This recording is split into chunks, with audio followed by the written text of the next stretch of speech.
반갑습니다. 네, 오늘 민주시민교육 국가폭력 치유될 수 없는 상처 제2강으로 국가가 만든 간첩에 대한 이야기들을 같이 나눠보고자 여러분들을 모셨고요. 벌써 40년 전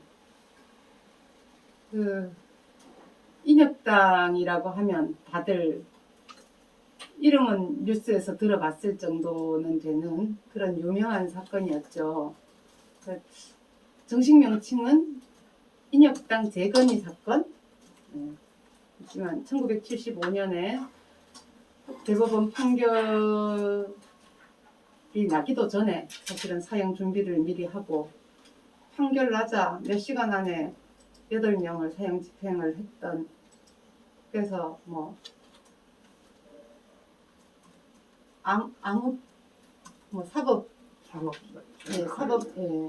사법사상의 암흑의 날. 사법사상 암흑의 날 이런 이야기도 있었고요. 그 사건, 인혁당 재건이 사건으로 돌아가신 분들은 모실 수 없지만 그 사건으로 오랜 세월 억고를 겪으시고 가족들도 엄청난 고통 속에서 수십 년을 살아왔던 그 피해자 중에 한 분이신 이창복 선생님을 오늘 모셨습니다. 그러면 민주화된 지금은 이제 이런 국가폭력이 없어져야 되는데 지금도 여전히 이 국가는 국가안보라는 그런 명분 하에 여러 가지 조작 사건들을 계속 만들더라고요. 여러분들 이건 비교적 최근의 일이라서 뉴스로 많이 보셨을 텐데 서울시 공무원 간첩 이런 이야기 뉴스에 한참 들었었잖아요. 그러니까 서울시의 공무원으로 계신 한 분이 특별 지정돼서 이제 공무원으로 계신 한 분이 간첩이었다. 그래서 대대적으로 뉴스에도 나오고 했었죠. 근데 결국은 이것도 국가정보원이 조작했던 사건이라는 게 드러났고요.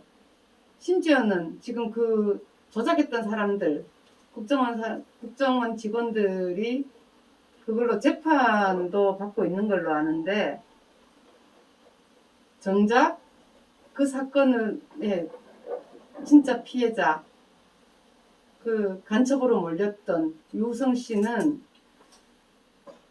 그들에 대한 그 국가정보원 사람들의 그런 조작 사건의 피해자가 아니다. 이런 이야기까지 나오는 정말 웃지 못할 슬픈 현실인데요. 유성 씨 오늘 어려운 자리 같이 해주셨습니다. 유성 씨 잠시 인사 듣겠습니다. 안녕하세요. 서울시 공무원 조작 간첩 피해자 유성입니다. 많은 분들이 관심을 가지고 함께 이런 자리를 만들고 또 앞으로 그 조작과 이런 것들 더 이상 나오지 않게끔 다 같이 관심을 가지고 좋은 세상을 만들어가는 데 같이 했으면 좋겠습니다. 관심 가져주셔서 감사합니다. 반갑습니다. 네. 오늘 일단 이 두 가지 사건, 그러니까 40년 전 그리고 불과 10년도 안 된 사건, 이 두 개의 사건을 놓고 우리가 같이 이야기를 할 거고요. 이 사건에 대해서 또 그러니까 이 사건들 중에서 특히 이제 인혁당 사건 같은 경우에는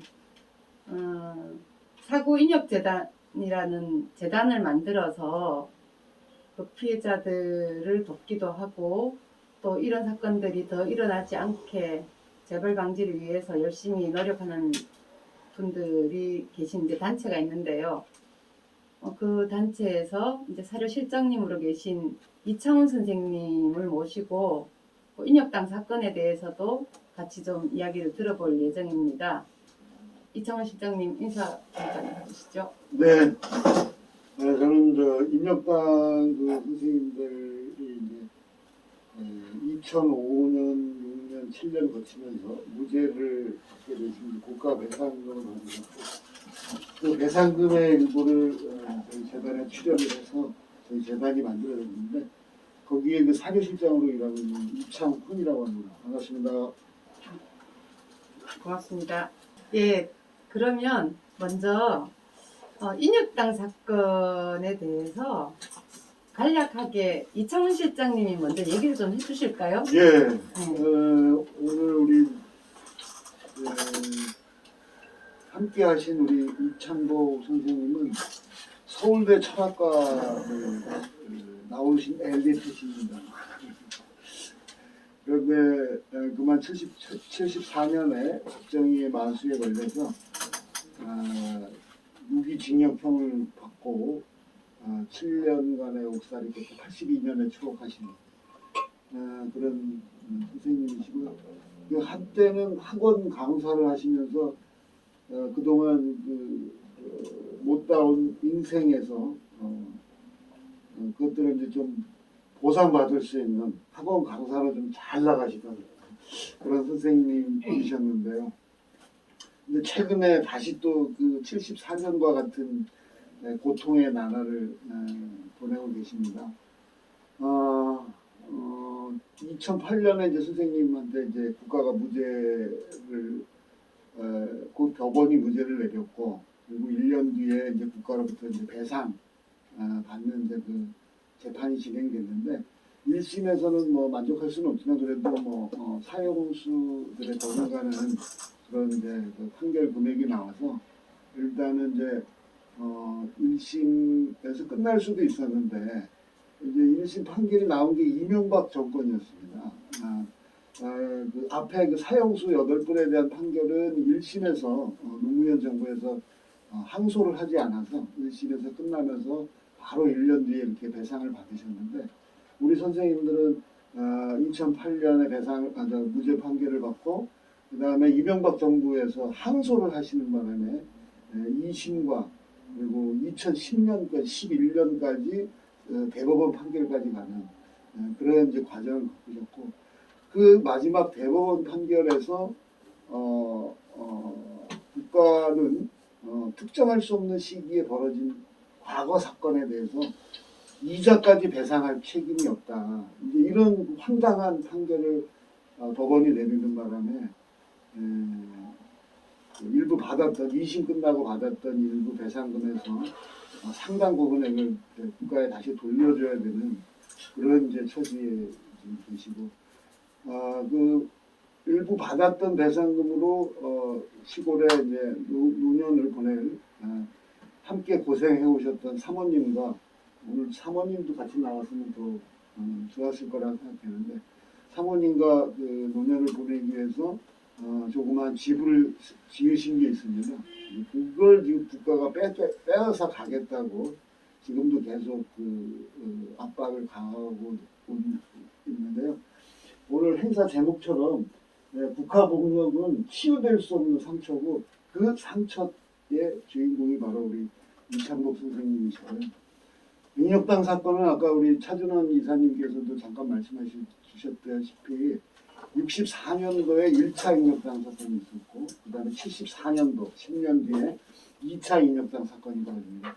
1차 인혁당 사건은 6.3 항쟁, 그 한일회담이 진행될 때 그 대학생들이 한일회담 반대 운동을 했죠. 그 배후로 인혁당이라는 간첩단이 있었다. 이렇게 해서 조작돼서 1차 인혁당 사건이 있었고요. 10년 뒤인 74년에는 이제 유신헌법이 72년도에 제정되면서 대학생들이 유신헌법 반대 운동을 벌였습니다. 이게 74년 4월 3일의 거사라고 해서 민청학령 사건이라고 부르고 있는데요.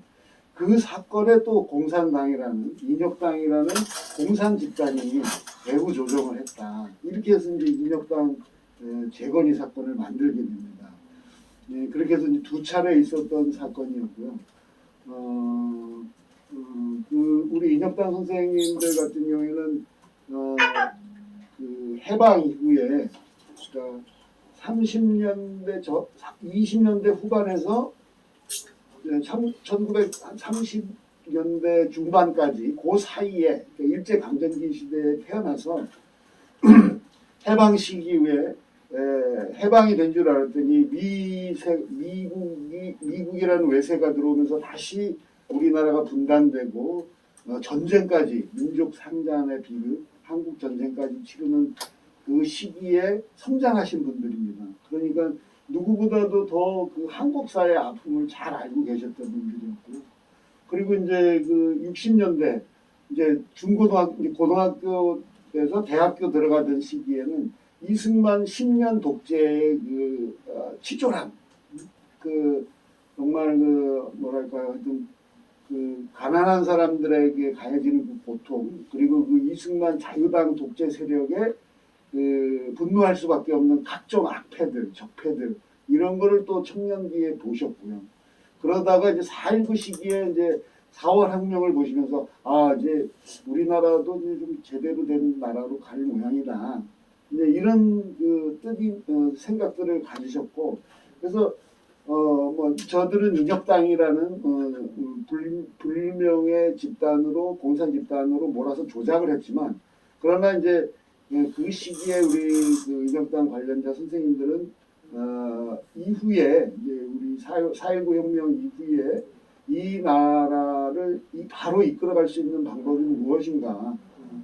그것이 저 인민들의 민중들의 의지, 인혁당이 인민혁명당이라는 이제 좀 당시로서는 좀 과도한 그런 이름을 가진 그런 정당이었지만 어쨌든 그 인민을 주체로 하는 그러니까 독재자들이 주인공이 아닌 인민들이 주인이 되는 그런 나라를 꿈꾸셨던 분들입니다. 그래서 그 박정희 정권을 반대했었던 거고요. 그래서 박정희 정권이 유신 독재를 했을 때 거기에 이제 반대를 해서 나름대로 의기투합 뭐 이런 정도의 이제 모습들을 갖고 있었는데 아시는 것처럼 박정희 시대 때는 막걸리 보안법이라고 해서 막걸리 먹다가 박정희 욕했다고 해서 잡아가던 그런 시절이었습니다. 그래서 우리 선생님들도 박정희의 잘못된 길을 고치고자 나름 여러모로 노력하셨고 애쓰던 분들이었고요. 그래서 그 박정희가 그런 식으로 우리 선생님의 뜻을 왜곡해서 북한 공산 집단의 사주를 받아서 남한을 정복하려고 했다는 식으로 이제 이렇게 몰아가서 선생님들의 좋은 뜻, 순수한 뜻을 왜곡시켰던 거죠. 그것이 이제 단순히 뭐 언론 보도나 이런 걸로만 왜곡을 시켰으면 뭐 금방 고쳐졌을 거예요. 이제 박정희가 물러나고 나면 뭐 저희가 또 다시 뭐 좋은 이야기를 또 좋은 매체로 책으로 뭐 할 수 있어요. 거기에 국가 폭력이 가해졌다는 겁니다. 진짜 국가 폭력이라는 거는 지금 이렇게 아까도 말씀드린 것처럼 우리 선생님이 지금도 고통을 당하고 계시는데 그 국가가 없어지지 않는 한 그 폭력은 계속되는 것 같아요. 뭐 대법원이 판결을 내렸다고 해서 이게 몇십 년이 지나도 이게 해결이 안 되니 정말 답답한 시절이고요. 어쨌든 국가 폭력 구체적으로는 고문이죠. 뭐 고문에 대해서는 길게 얘기 안 하겠습니다. 그런 이제 고문 그리고 그 고문은 또 육체적인 피해만 주는 게 아니라 정신적인 피해까지 주는 그래서 정말 정신적으로 어려워져서 평생을 고통받아야 되는 그런 폭력이 가해지면서 그 선생님들의 순수한 뜻마저 꺾어버린 그런 사건이 바로 인혁당 사건이라고 할 수 있고요. 뭐 지금도 지금도 그러면 더 자세한 이야기도 뒤에 좀 예. 있고요. 그러면 이렇게 고생하신 우리 이창복 선생님 말씀을 좀 들어봤으면 좋겠는데요.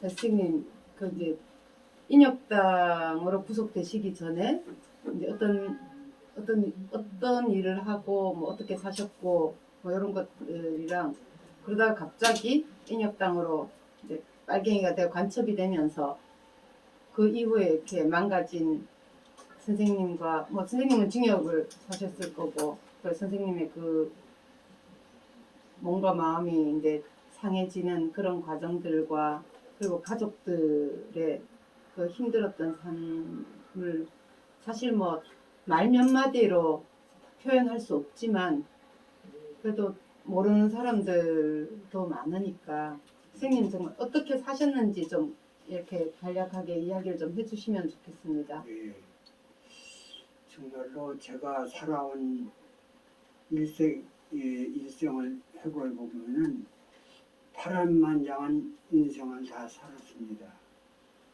예, 선생님께서 이제 황해도에서 우리를 데려와서 살았었는데 황해도 평상군 무무면 몽골이라고 하는 곳입니다. 거기에서 살다가 이제 원 고향은 전북 정읍이었어요. 그래서 아버님께서 이제 해방이 되니까 그 고향에 가신다고 해서 47년도에 이북에서 월남을 하게 됩니다. 46년도에 어머님이 돌아가셔서 황해도에 그 지금도 계시고, 그리고 47년도에 이제 8월 15일 정도 됐을 거예요. 우리가 월남한 때가 딱 해방된 지 2년째 된 해에 월남을 해서 개성에서 6개월 살다가 비란민로, 그리고 서울에 와서 해방촌이라고 하는 곳에서 자리 잡고 살았습니다. 그러고 살다가 이제 이북에서 이제 그때 어려서 국민학교, 인민학교 5학년까지는 다녔어요. 그리고 월남에서는 이제 먹을 것이 없으니까 온갖 고생을 이제 다 하고 이제 월남 하실 때는 아버님도 돌아가시고 그래가지고 거의 고아 같은 생활을 하다시피 헤매고 살면서 내가 장사도 해보고 월남에서 온갖 살려고 몸부림을 쳤어요. 정말로 보고 거기에서 구두 닦기도 해보고 공장에 가서 노동도 해보고 파란만장한 고생을 다 하면서 살면서 내가 이러고 살다가는 안 되겠다. 공부를 해야 되겠다. 그래가지고는 공부로 독학을 하게 됐습니다. 그러다가 이제 검정고시에 이제 거쳐서 고등학교에 가서 야간 고등학교에 가서 한 2, 3년 공부하다가 어떻게 고등학교만 졸업하려고 그랬는데 선생님이 너는 앞으로 공부를 하면 될 아이니까 공부를 해라. 이렇게 강력하게 권고를 받았어요. 그래가지고 이제 대학교 시험 봤는데 한 번은 떨어졌습니다. 서울대학교 들어가서 한두 번 하고, 그리고 졸업하자마자 떨어지자마자 학원에 나가서 강의를 한 거예요. 영어 강의, 영어하고 독일어 강의를. 그때 성적으로는 아마 어학에 다른 사람이 아마 뛰어잡지 못할 만한 탁월한 능력이 있었던가 봅니다. 제가 한 부분만 읽으면 전부 아는 거예요. 머리에. 그래가지고는 이제 영어를 이제 가르치고 독일어를 가르치고 또 하다가 이제 또 다시 시험 보고 서울대학교. 그래가지고 그래서 이제 철학과에 삼수에서 들어왔어요. 일수. 그러니까 다른 과목은 괜찮은데 수학을 넘을 수가 없었어요. 수학을 혼자서 공부했기 때문에. 그래서 그런 취약점이 있어가지고 그러다가 어떻게 다행히 어떻게 합격을 해서 4년을 학생운동권하고는 관계가 없이 내가 먹고 살아야 하기 때문에 온갖 그냥 가정교사며 또 학원에 가서 강의하며 이렇게 하고 살다가 이제 졸업을 하게 됩니다. 그러는 과정 속에서 이제 좋은 친구들을 만났어요. 진짜 철학을, 이념이 무엇인가 하는 그러한 것에 대한 철학 공부를 쭉 하다 보니까 좋은 친구들을 만나서 내가 오늘날 어떤 세계관을 올바른 세계관을 정립하는데 그러한 좋은 친구들이 그래도 대학에서 만나서 내 세계관 및 인생관을 정립하는데 큰 도움을 받았습니다. 예. 그래가지고 이제 72년도에 이제 유신선 파업을 해서 그때부터 이제 나도 이제 학생운동에 직접 참여는 안 했지만서도 자꾸만 후원을 하고 마음속으로 그러다가 이제 결국은 유신 발표 이후에 74년도 말하자면은 그때가 박정희 정권의 참 민주화 수호 국민협의회라고 하는 것이 있어가지고서 네. 위기에 몰게 됐어요. 제야 세력들이 참 뭉쳤습니다. 네.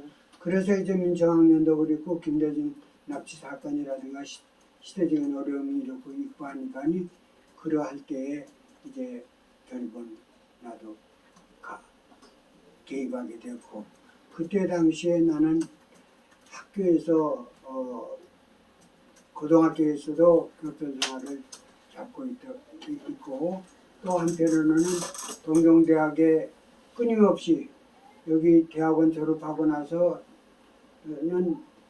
또 그 동경대학교에 박사과정 외국인 영성을 해서 그것도 나가서 공부할 수 있도록 허가증을 다 받아놨어요. 그러다가 결국은 이제 명지대학이고 국민대학에서 일시 강사 노릇도 좀 했습니다. 강사 노릇도 하다가 결국은 이제 74년도에 이르러서 거기도 나오고 그래서 있다가 그 말하자면은 인혁당 재건의 사건으로 친구들이 연루되는 바람에 나도 이제 거기에 관련자로서 웃기게 되었죠. 그래서 내 인생이라고 하는 것이 완전히 이로 인해서 내 인생이 전부 망가지게 됐어요. 내가 그때 당시에 내 뜻대로 동경에 가서 박사의 과정을 이수하고 했다면은 내 인생이 더 나라를 위해서나 자라나는 후손들을 위해서 더 좋은 일을 하지 않았겠는가 이런 그렇죠.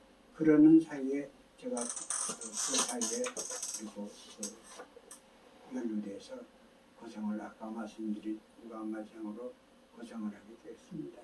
아니 선생님 연배에 그 야간고등학교를 나와서 서울대를 들어갈 정도면 정말 저희들이 상상할 수 없는 대단한 수재시라는 생각이 들거든요.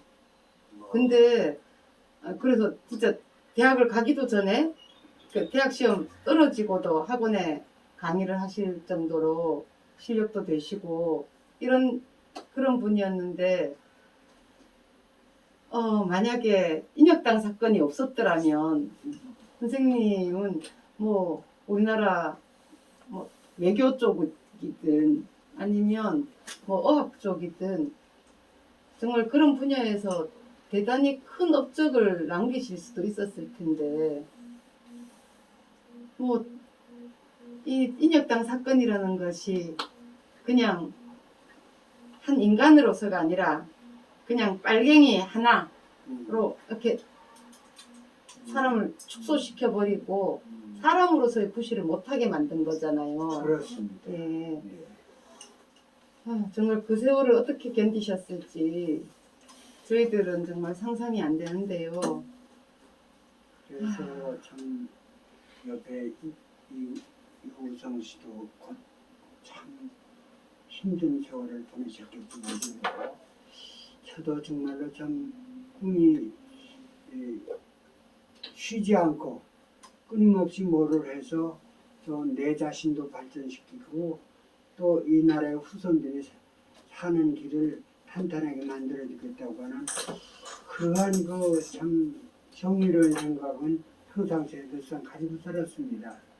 아마 그런 일이 없었다 보면은 내 장래도 개인적인 장래도 잘 펴나갔을 뿐만 아니라 이 나라의 민주화 후세대를 위한 이 나라의 민주화를 이루는데도 더 큰 일을 하는데 이바지하지 않았을까 이런 생각도 해봅니다.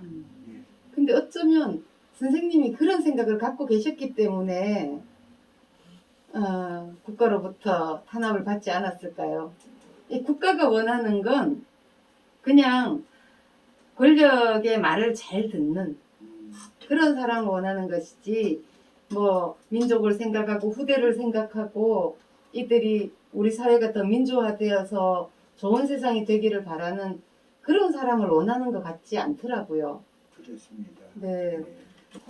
인혁당 사건이 연루되기까지 이정복 쌤 말씀을 잠깐 들었는데요. 그래서 40년이 지나와서 지금 우리 유호정 선생님 어쩌다가 간첩이 됐어요? 참 뭐 이제 선생님에 대한 뭐 이 얘기는 저 옛날에 또 많이 들었고, 또 사실은 또 여러 번 뵙고 해서 제가 본의 아니게 이제 대한민국에 이렇게 많은 간첩으로 조작되고 또 판결받고 먼 시간이 지나서 그 사람들은 무죄 판결 받고 이런 사건들이 비일비재한 걸 정말 나중에 알았어요. 사실 제가 그 탈북자들 중에서 어떻게 보면 최초로 서울시 공무원, 뭐 계약직이긴 하지만 공무원으로 발탁돼가지고 이제 근무를 하게 됐는데요. 참 그게 아마 어떤 사건이 시발이었겠죠.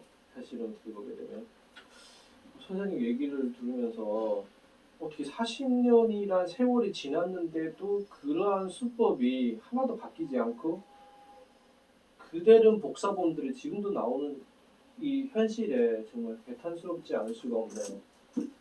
근데 더군다나 이제 그 실장님 아까 소개할 때 지금도 괴롭힘은 계속되고 있고, 제가 잠깐 기사를 몇 개 좀 최근에 봤는데 이게 정말 인권이 제대로 되고 가고 있는 건지, 뭐 대통령이 바뀌었다해서 이 모든 것들이 바뀌어 가고 있는 게 맞는 건지, 저는 어제 뭐 제 사건을 좀 설명 좀 해드렸으면 좋겠는데 갑자기 얘기 듣고 너무 좀 흥분해서 사건 잠깐 말씀드리고, 제가 사건이 터지게 된 원인은요, 2012년에 대선이 있었어요.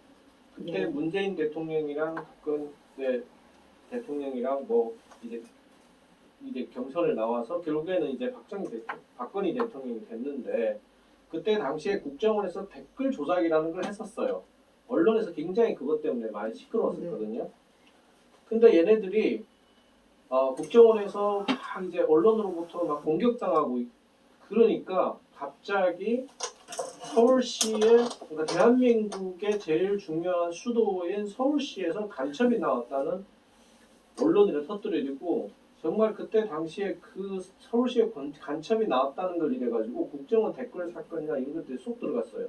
다 묻혀버렸죠. 묻혀버렸고, 오히려 그 보수인 사람들은 국정원 세력을 더 강화시켜서 우리 진짜 깊숙이까지 들어와 있는 간첩을 색출하기 위해서 더 역할을 강화해야 된다는 목소리가 심히 실렸던 때예요.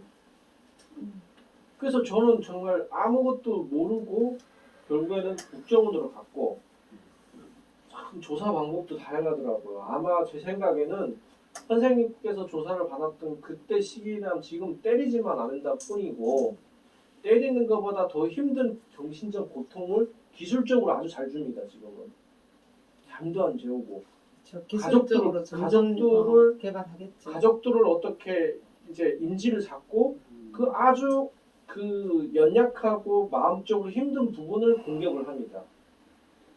그렇게 돼서 사실은 지금까지 우리도 밝혀 못 낸 게 얼마 많은 사람들이 결국에는 그렇게 간첩이 되었고, 정말 그 빈산의 일각밖에 안 되는 사람들이 좋은 변호사나 좋은 인권 활동가들을 만나서 저처럼 진실을 밝히고 억울한 거를 당당하게 사람들한테 말할 수 있는 사람이 정말 극소수이고 빈각의 일각밖에 안 됩니다. 정말 저는 억울하기 힘든 시간을 겪었지만 그나마 이 자리에서 이렇게 억울한 걸 당당하게 얘기할 수 있는 것도 정말 큰 어떻게 보면 행운이라고 생각합니다. 그렇게 돼서 저는 재판을 진행했는데요. 그 재판이 정말 너무나도 험나고 힘들었어요. 왜냐면 그때 시기가 박근혜 대통령이 정권이었기 때문에 국정원에서는 그 정권이랑 잘 보이기 위해서 정말 수단과 방법을 가리지 않았어요. 탈북자들 증인을 만들어 오고 진짜 제가 보편적으로 1심 때부터 조작된 증거들이 막 나왔는데 정말 그 재판 진행 방식이 도저히 지금 지금 현 시대에 맞지 않게 검찰과 공안 정국이들이 요구하는 부분을 대체로 판사들이 물리치기 굉장히 힘들어하더라고요. 예, 심지어 그 허접한 증인들이 지금까지 그래 왔겠죠. 증인들이 30년, 40년 동안 북한에서 살면서 저를 만난 날짜만 특정한 그 날짜만 기억하고 자기 결혼 날짜와 자기 엄마 돌아간 날짜도 기억 못하는 사람들이 북한에서 제가 지나가던 걸 잠깐 기억해가지고 국정원에서 그걸 진술을 했다고 해요. 심지어 저희 가족이나 할게 베풀면서 잘 좀 지냈던 사람이 어느 날 저희 아버지랑 같이 술 한 잔 먹은 술자리에서 얘기를 나눴는데 아버지가 갑자기 내 아들이 북한 간첩인데 한국에 가 있다. 나중에 나랑 같이 한국 가지 않을래? 근데 누구나 들어보게 되면 이 말이 참 맞지 않거든. 한국에 있는 간첩인 한국에서 국가 일을 해서 거기에서 도와주니까 우리가 한국 가자. 이게 사실 맞는 말인데 그렇죠. 북한에 있는 간첩이 한국에 가 있는데 우리 간첩 찾으러 나랑 같이 가지 않을래? 나는 그랬대요. 그럼 뭐야 다 같이 이제 간첩이 돼가지고 감옥 가자는 얘기를 했던데요. 그 재판장에서 그렇게 얘기를 했어요. 나중에 시간이 좀 지나서 그 집 남편분이 양심적 고백을 했어요. 아무리 이게 너무 아닌 것 같다. 양심이 가치를 눕게서 기자를 찾아서 내용을 얘기했어요. 국정원에서 2천만 원 가까운 현금을 들고 와서 돈이랑 이걸 줘가지고 결국에는 기자들이랑 다 연결해준 상태에서 그런 거짓 지원을 하게 됐다.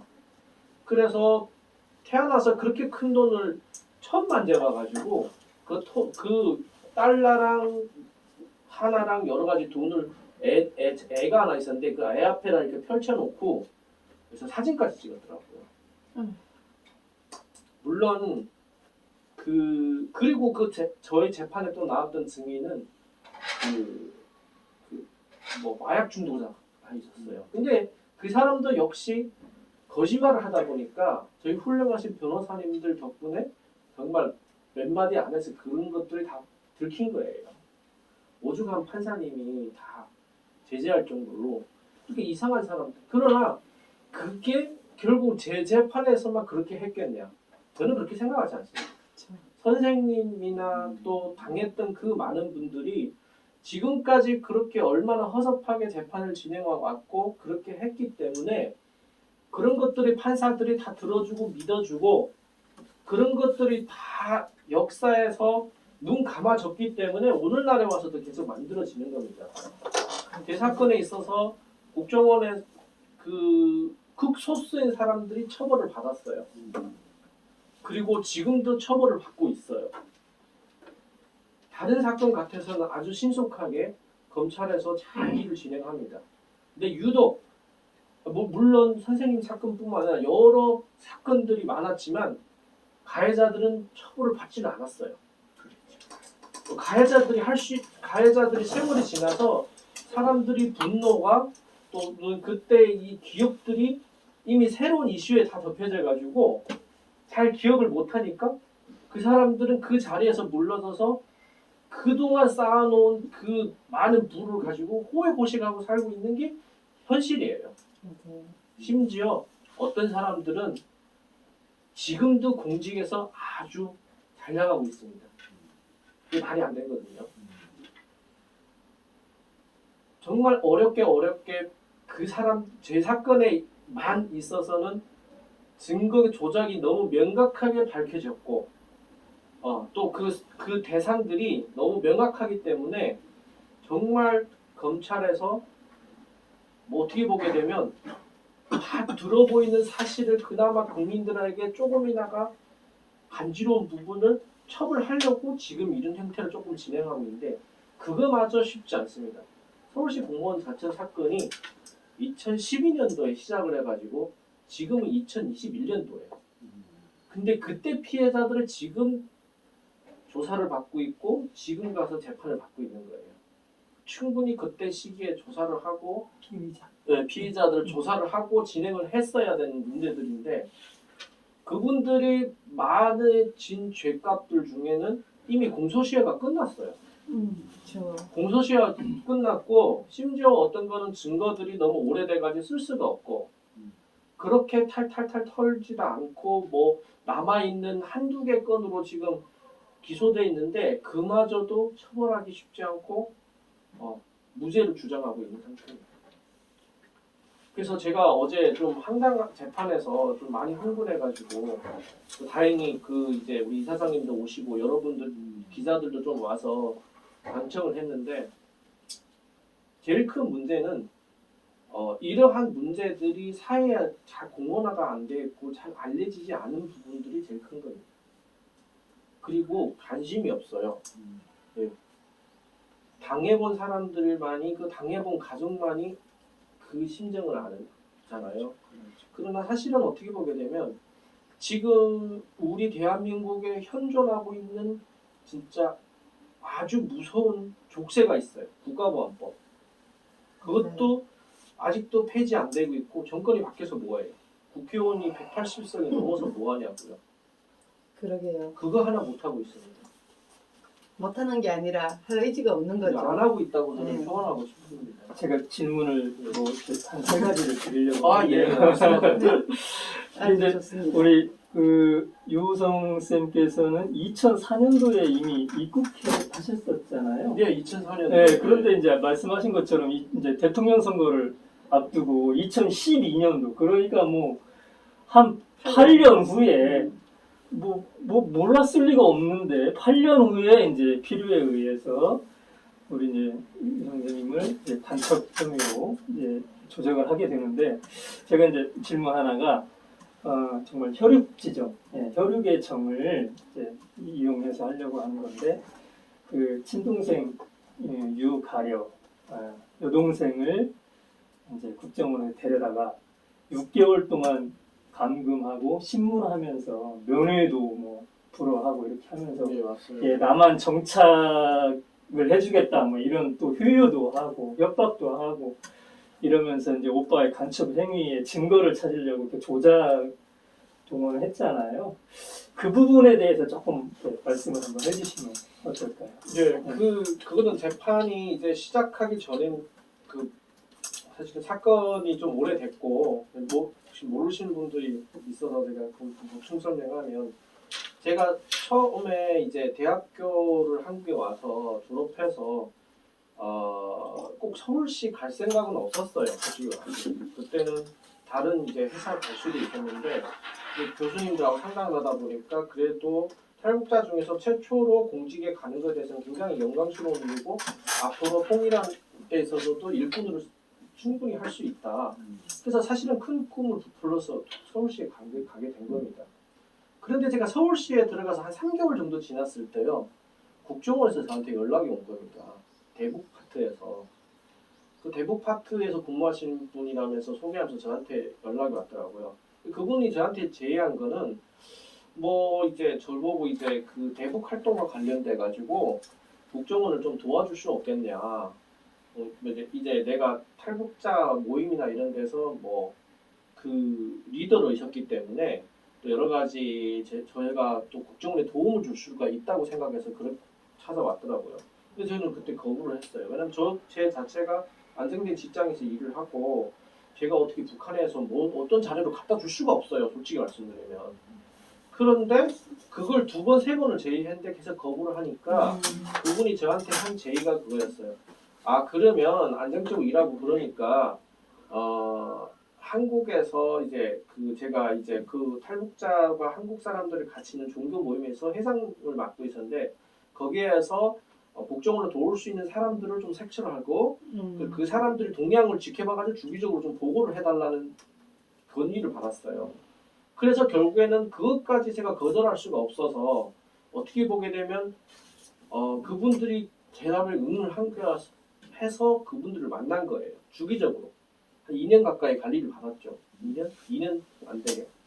그런데 제가 이제 서울시에서 근무를 하면서 이제 안정적 수입도 있고 밤에는 사회복지 대학원에서 공부를 했거든요. 주야로 제가 일을 하면서 했는데 좀 생활이 저도 안착되고 이러니까 가족이 그리워서 제가 여동생이 있는데 여동생을 한국에 데려오고 싶다고 그 국정원에 있는 수사관한테 얘기를 한 거예요. 그분이 얼른 데려오라. 데려오게 되면 합동센터에서 자기 같은 친구분들 있으니까 잘 얘기해 줄 거니까 데려오라 해가지고 데려온 거예요. 보고하고. 그러니까 제 손으로 제 동생을 데려오고 국정원에 넣어주고 국정원에 전화해서 제 동생 잘 데려왔습니다. 보고를까지 하고. 그렇게 데려온 게 2012년 10월. 그런데 그렇게 돼서 제가 사실은 어떻게 보게 되면 그쪽 사람들을 그때 좀 몇 개월에 한 번씩 만나면서 아주 말을 잘 들었겠죠. 아마 그쪽에서 판단은 그때 추정이긴 하지만 국정원 댓글 사건이 터졌을 때 저뿐만 아니라 가지고 있는 카드들 중에서 아마 제가 제일 폭발력이 크다고 아마 생각을 했을 거예요. 더군다나 계속 만나면서 유대관계가 어느 정도 형성됐고 설득하거나 유혹하게 되면 넘어오겠다는 그런 어떤 확신이 있었지 않았겠냐. 그래서 저를 선택하지 않았냐. 그래서 저희 동생은 6개월이라는 가정을 국정원에서 독방에서 많이 받았어요. 제 동생은 저하고도 달라서. 저는 다행히 한국에서 공부도 하고 여러 가지 이제 기반을 어느 정도 알고 있으니까. 그런데 동생은 북한에서 그만 넘어왔으니까 모르잖아요. 많이 맞고 이제 독방에서 이제 시계도 없이 달력도 없는 곳에서 이게 죽어서 살아나갈지 모르니까 여자이다 보니까 그러다 보니까 그들이 원하는 진술을 쓰고 또 쓰고 또 쓰고 한 정말 얼마나 많이 몇천 장을 쓴지도 모르겠대요. 나중에 그 사람들이 원하는 스토리가 만들어질 때까지 선생님 너무 잘 알고 계시잖아요. 어떤 게 진행되는 건지. 그렇게 만들어졌던 자료에 기초해서 또 저를 데려다가 거기다 끼워 맞추는 겁니다. 그게 간첩이에요. 예. 그렇게 돼서 저 동생을 만나볼 수도 없었고, 대한민국에서 누구나 피의자가 되게 되면 변호사를 선임할 수 있는 권한이 있어요. 근데 저 동생은 변호사를 만날 수도 없고요. 변호사님도 여러 번 갔어도 만나지 못하게 국정원에 다 막았어요. 1심 판결에서 그럼에도 불구하고 무죄 판결을 받으셨잖아요. 예, 간첩 혐의에 대해서. 무죄 판결을 받았는데 그 가해자들에 대한 지금 재판을 진행하고 있잖아요. 근데 이제 거기에 보면 그때 이제 대한민국에서 공식적으로 나가 있는 영사관의 공무원이 국가의 공복을 받는 공무원이 간첩 조작 혐의에 대해서 증거를 만들어주는 행위를 했잖아요. 영사인을 가짜로 만들어준다든지. 그건 국정원의 요구에 의해서 그렇게 했겠죠. 그 다음에 그거에 또 저는 외교부도 관여되어 있다. 영사관이니까. 그 다음에 이제 국정원에서도 개입되어 있다. 그 다음에 이런 사실들이, 저간의 사실들이 충분히 이게 조작된 증거구나라고 알만한 검찰에서도 이거를 묵인하거나 방조하거나 아까 말씀하신 것처럼 그러한 검찰에 유리한 증인들에게 그런 증언을 요구하는 이런 행위들을 했단 말이에요. 그러니까 국가공권력이 총체적으로 동원됐다고 생각을 하는데 그들에 대한 지금 재판이 진행되고 있는데 그 재판 관련해서 좀 말씀을 좀 주시면 좋겠습니다. 그 재판은 1심에서 국정원에서 중국에서 찍은 사진을 마치 북한에서 찍은 것처럼 조작해서 냈던 부분이 1심 재판에서 밝혀졌어요.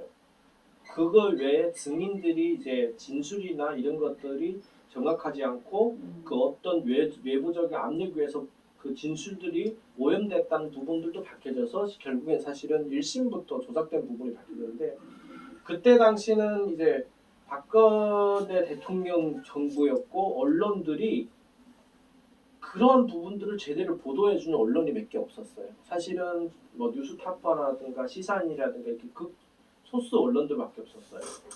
그러다 보니까 1심에서 조작했는데도 불구하고 보도가 제대로 안 돼서 많이 안 앉았는데 문제는 이 사람들이 거길 나가서 우리들 조작하고 뭔가 해도 사람들 관심이 없고 어차피 우리가 할 수 있는 걸 다 해도 우리는 못한다는 확신이 있었겠죠. 그게 나아가서 우리 일반인들 알고 있는 거는 그냥 서류 하나만 조작된 있다고 생각하지만 서류가 5개인지 6개인지 조작됐어요. 그런 건 다 제대로 밝혀지지도 못한 거고 나중에 시간이 지나서 밝혀진 부분이죠. 출입국 기록부터 시작해가지고 그 확인증이라든가 그 확인증을 누구한테서 뗐다는 그런 증명서까지 다 조작을 만들어낸 겁니다. 그 국정원에서 돈을 주고 다 사온 거죠. 그래서 항소심에 이러한 것들이 밝혀져서 그 검찰에서 그때 조사를 시작했는데요. 다 그때 아시다시피 위에서는 지시한 적도 없고 위에서는 다 몰랐는데 밑에 있는 국소수의 몇 명 국정원 수사관들이 그 어떤 공을 세기 위해서 이 일을 단독적으로 진행했다. 그래서 개인의 일탈로 그때 당시에 항소심에서 기소됐던 국정원 직원이 4분이었어요.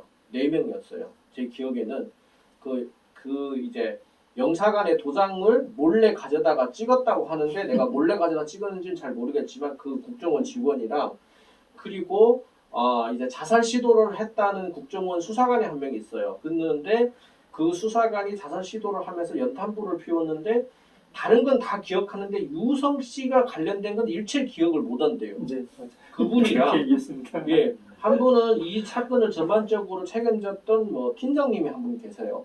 그리고 나머지는 브로커가 2명, 그 브로커가 있었거든요. 2분인가 있었는데 그분들이 재판을 받으면서 나머지 훨씬 많았겠죠. 그 부분들이 결국에는 박근혜 정부이기 때문에 이게 다 덮여졌어요. 그럼 그 사람도 처벌을 제대로 받았나? 처벌도 제대로 안 받았어요. 변호사님 앉아서 계시지만 그 나라의 명예를 훼손시키고 국가의 권력을 동원해가지고 뭔가 서류를 조작을 했는데 징역 가는 게 마땅하고 공직에서 나오든지 그에 대한 처벌이 있어야 되는데 그 판사님이 그 집행유예가 아니고 선고유예에서 선고유예를 줬어요. 난 선고유예 있는 것도 그때 처음 알았어요. 죄는 있지만 이 사람에 대해서 그 죄를 그러니까 벌하지 않겠다는 뜻이잖아요. 그런 것도 있더라고요. 그렇게 큰 걸 했더니 참 지금 오늘날에 와서 또 어떤 시간이 지나서 역사는 분명 그때의 판결을 기억하고 있고 그 판사는 정말 부끄럽게 생각을 하셔야 돼요. 그래서 결국에는 국정원 직원은 딱 한 명만 그 큰 사건 나라가 뒤집어졌던 그 사건 도저히 말도 안 되는 그런 사건을 인데도 불구하고 팀장이란 사람 한 명만 처벌받고 나머지 국정원 직원분들은 선고유예로 받고 그리고 그 조선족 2분이 실형을 살았어요. 그렇게 그 사건은 그때 당시에 묻혔거든요. 그런데 그 사건이 거기서 끝난 게 아니라 나중에 여러 이제 인권 활동하고 사람들이 이제 증거가 계속 나오고 이게 정말 그들이 계속 얘기하는 그런 플래닝에서 양파 같다. 간첩들은 양파 까도 그게 자기네 경험에서 나온 얘기예요. 저는 그렇게 생각합니다. 정말 이 서울시 공무원 가짜 사건은 얼마 많은 사람들이 개입되는지 아직도 미지수거든요. 정권이 바뀌어서 TF가 만들어지고 수사국이 만들어져서 그때 관련된 사람들이 결국에는 하나씩 계속 나오는 겁니다. 근데 그거는 그들 서로가 무릎 꿇고 서로의 고발이 이루어져 가지고 여러 가지로 밝혀진 것들이 많이 있습니다. 아마 제 생각에는 지금이 아니라 시간이 조금 지나게 되면 지금 재판에 있는 사람들이 내만 징역 갈 수 없고 나만 당할 수도 없다면서 다른 사람에 대한 잘못들도 계속 나오지 않겠나고 생각됩니다. 그래서 지금 현재까지 재판을 받고 있는 거는 어제 재판에 있었던 그 이제 국가비밀 비공개 재판에 있는 자료를 함부로 언론에 유설을 했다는 그 죄로 뭐 국정원 2차장이라든가 대북 국장이라든가 뭐 언론 뭐 팀장이라든가 이 세 분이 받고 있고 제일 중요한 거는 저희 여동생이 처음에 국정원에 들어왔을 때 저희 여동생을 폭행하고 때리고 또 그 간첩이 초기를 만들었던 수사관이 두 분 있는데 그 수사관 두 분도 이제 와서 지금 기소돼가지고 재판을 받거든요. 크게 보면 이렇게 형사 사건이 지금 2개가 진행이 있습니다. 예. 그렇게 진행하고 있습니다. 잠깐 그 판사 이름 그냥 실제 이름을 거명해 주시죠. 예. 어떤 판사 이름이 기억나시면 기억이 안 납니다. 기억이 안 납니다. 기억할 가치가 있는 사람이 네, 아니라서 알겠습니다. 예. 네. 지금 이제 저 참가자 게시판에 그 비치쿠님이 남조선 해방전략당 사건도 빼놓으면 안 되는 사건 아닌가요? 라고 지금 올리셨는데요. 사실은 국가폭력 사건이 어디 인혁당과 서울시 간첩 그렇죠. 조작 사건 이것만 있어서 우리가 이거 2개를 하자는 게 아니었거든요. 우리가 뭐 여기 저보다 이제 연세가 많은 분도 2분 계시지만 정말 머리털 나서 지금까지 살아오면서 끊임없이 뉴스로 듣는 게 간첩 사건이잖아요. 간첩 사건이고 내 주변에 있기도 하고 뭐 내가 얽히기도 하고 막 근데 그래서 뭐 진보당 사건 크게 굵직굵직한 사건들 많죠. 많은데 그냥 이제 요 프로그램에서는 이 2 사건을 이제 대표적으로 꼽아서 하자는 거지. 다른 사건들을 다 하는데 이거는 빼놓겠다 이런 건 아니었고요. 특히 이제 뭐 남조선 해방전략당 사건 같은 경우는 제가 오늘 사회를 보고 있는데 저는 저희 이제 돌아가신 아버지가 이 사건의 관련자로 1968년에 그러니까 간첩이 됐어요. 저희 아버지도 간첩으로 68년에 데뷔를 하시고 저는 그때부터 쭉 이제 간첩의 딸, 빨갱이의 딸로 살았죠. 그래서 사실은 저는 저 사건은 제가 의도적으로 빼고 싶었고요. 이게 제가 이 사건에 대한 이야기를 하는 패널이면 모르지만 사회를 보면서 이 사건 이야기를 하면 제 감정이 너무 격해져서 사실은 아까 이창복 선생님이나 유성 선생님 이렇게 말씀하시는데도 제가 자꾸 감정이입이 돼서 눈물이 좀 났는데 저 사실은 우리가 이 프로그램을 처음 시작할 때도요 저는 이런 건 안 하려고 했어요. 그래서 제가 동영상 찍고 내가 뒤에서 비수발 하겠다 나서서 뭐 하는 건 저 스스로도 아직은 이게 저는 트라우마가 별로 없다고 생각했는데 살아가면서 나이 들면서 점점 더 그런 상처들이 드러나더라고요. 그래서 아직도 평생을 경찰 특히 저는 정복경찰보다 사법경찰들 보면 막 피가 끓어오르거든요. 그래서 가능하면 사법경찰들하고 안 부딪히려고 하고 그럴 정도로 그냥 막 보는 것만으로도 막 살이 떨려서 그래서 하여간 저 BH9님 남조선 해방전략당 사건은 그래서 저희들이 아예 처음부터 채택을 안 하기도 했고 다른 또 자리에서 저 사건은 많이 얘기할 거고요. 오늘 이 프로그램에서는 그냥 대표적으로 2개 사건을 그러니까 옛날의 사건과 최근의 사건 이렇게 묶어서 하자는 취지니까 그렇게 이해해 주십시오. 그래서 저는 이런 우리가 이제 치유될 수 없는 상처, 국가폭력이라고 하는데 그러면 치유될 수 없는 상처라면 그런 상처는 남기면 안 되잖아요. 그럼 국가폭력이 없어져야 되는데 국가폭력이 없어지려면 저는 이 국가가 없어져야 되는 거 아닌가? 이런 생각이 들더라고요. 정의로운 국가를 만드는 것이 지금 시대의 제일 큰 과제가 아닌가 싶습니다. 그렇죠. 민주화되고 아주 그럼요. 정의로운 그런 그럼요. 사회를 만들어야 되는데 이게 사실은 저희들이 몇 년 전에 그 한겨울을 그 광장에서 보내면서 그렇죠. 이 정말 독재자의 딸이 네. 대통령이 되어서 더군다나 독재자의 딸이 대통령이 된 것도 말이 안 되는데 그 딸이 또 도저히 대통령커녕 정말 참 해당 공무원만도 못하게 책임감도 없고 뭐 자기 업무를 완전히 딴 사람한테 맡겨버리고 그런 이제 이상한 짓들을 하고 있어서 결국은 이제 국민들이 거의 뭐 몇 달을 길바닥에서 매일매일 촛불을 들고 해서 정권을 바꿔냈잖아요. 그러면 바뀌어진 정권은 정말 정의롭고 민주적인 정권이었어야 하는데 그랬다면 그런 정권이 들어섰다면 그전 정권에서 국가가 저질렀던 많은 잘못들을 제대로 사죄하고 아니 돈으로 배상하지 않아도 좋아요. 이게 돈으로 사실 우리의 인생이라는 게 사람의 삶이라는 사람의 인생을 완전히 다 망쳐놓고 시간은 돌이킬 수 없는데 그게 돈으로 배상이 되는 게 아니잖아요. 근데 최소한 진정 어린 사과 이런 것들이 있어야 되는데 저는 이 정권이 그럴 마음이 있나?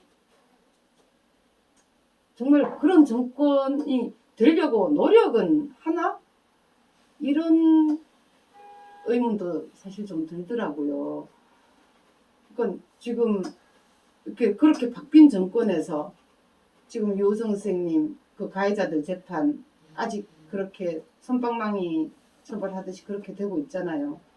가해자들이 한 번이라도 역사 속에서 제대로 단죄되고 제대로 처벌을 받았더라면 그 이후에 이런 잘못된 조작 사건들이 계속 이렇게 만들어졌을까?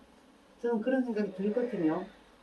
그러니까 이청복 쌤 같은 경우에 이 정권은 바뀌었는데도 박근혜 때 배상금 너무 많이 준다고 그 이자 계산 다르게 해라 그렇게 오다 내려서 판례를 바꿨죠. 그럼 그거 분명히 잘못됐잖아요. 근데 박근혜가 잘못된 짓을 해서 끌려 나왔고 새로운 정권이 들어섰으면 이 정권은 최소한 이 박근혜 때 잘못했던 것들을 바로 잡아줘야 되는 거잖아요. 근데 하나도 바로 잡는 것 같지가 않아요. 글쎄 우리가 정말로 그 엄동설안의 그 양평에서 여기까지 촛불 집회할 때 단 하루 23회 중에 하루를 빠지고는 꼭 참여를 했어요. 내가 사울영의 식구들하고 전부 함께 참여하고 그렇고 열정적으로 참 이거 하고 오는 과정에서 그 싸움도 많이 대구들하고 싸움들도 많이 하고 너네들하고 그러면 내가 나이가 좀 있고 하니까 야단 호통을 칩니다. 역사를 좀 제대로 알고 사는 것이 당신들이 옳게 사는 일이요. 역사를 모르고 이런 짓을 못 하는 거요. 그때 그놈들이 그 동아리 앞에서 대구들이 낮췄어요. 그놈들하고 올 때마다 그래도 나는 그놈들한테 기를 죽지 않았어요. 기존 제압을 하고 야단을 치고 나이가 있고 하니까 그렇고 그도 이제 지내고 희망을 끌고 걸었습니다. 참 얼마나 좋은 정권이 탄생하고 잘 되기를 바랬는지. 그런데 내가 이렇게 보면은 그 근본적인 원인은 미국에 대해서 우리가 너무나도 사대적인 정권이냐 아니냐라고 하는 것을 우리가 되짚어 봐야 될 것 같아요. 우리가 지금까지는 미 제국이 온 세상을 전부 좌지우지하지 않았습니까? 그것에 일환으로서 우리 국가가 이러고 순환을 겪고 있지 않은가. 그래서 비교적 자주적인 입장을 우리가 견지해야 되겠다. 그래가지고 내가 지금은 중추사라고 하는 모임이 있어요. 중립화를 추진하는 사람들 모임. 지금 굉장히 지금 뜨고 있습니다. 내 후배들이 전부 만들어가지고 있는데 뭐 의원이 굉장히 날로 넓혀져 가고 있어요. 그래서 진짜 그러한 모임을 통해서 이 우리 제일 밖에만 적이 있는 것이 아니라 내부적인 적이 큰 문제입니다. 지금 미국 사람보다도 더 미국적인 인간들이 많이 있는 거예요. 그러니까 그런 인간들에 대한 역사 교육을 통해서 정말로 나라가 작심하고 역사 교육을 올바로 시켜야지 앞으로 미래가 있다고 나는 그렇게 보는 거예요. 그래서 언젠가 그 은혜 장관에서 이렇게 있던 사람이 나와서 얘기하는 거예요. 역사 교육은 정말로 교육이 제일 큰 사명이다. 올바른 역사 교육을 시켜서 지금 나쁜 언론들이 얼마나 이 세상에 선량한 사람들을 오염되게 그 정신을 이렇게 나쁘게 만들었습니까?